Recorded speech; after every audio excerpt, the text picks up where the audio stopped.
Look before you leap. Curiosity killed the cat. Let sleeping dogs lie. If you lie down with dogs, you'll wake up with fleas. A bird in the hand is worth two in the bush. The early bird catches the worm.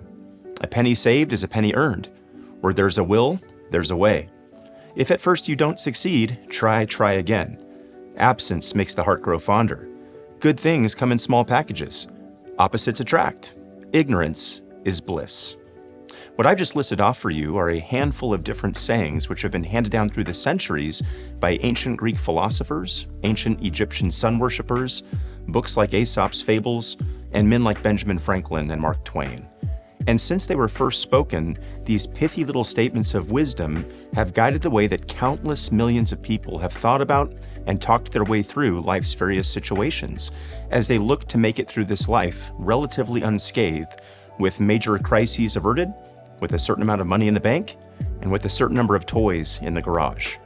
See, we all seek wisdom from somewhere, and statements like the ones I've just mentioned are fine as they go if a person is simply looking to wring as much out of this life as possible, and if their perspective on this life and their future is purely horizontal and temporal and earthbound.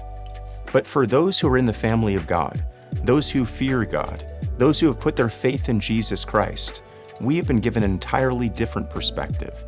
We are in the world, but we're not of the world. We live real lives here on earth, but we aren't living for this life. We aren't living for now, but for then. We're not living for here, but for there.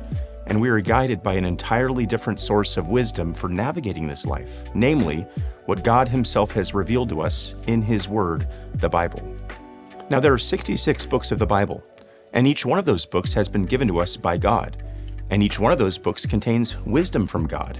But there's one book which sits right in the middle of our Bibles, the book of Proverbs, which not only drips out wisdom, but pours out wisdom like a fire hose.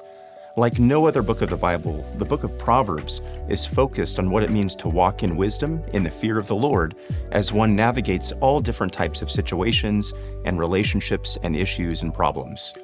Marriage, family, friendship, work, labor, finances, it's all addressed in the book of Proverbs. Lying, anger, contention, worry, anxiety, fear, it's all addressed in the book of Proverbs. Humility, honor, vice, virtue, it's all addressed in the book of Proverbs. So where can a person who fears God and who seeks God find true wisdom?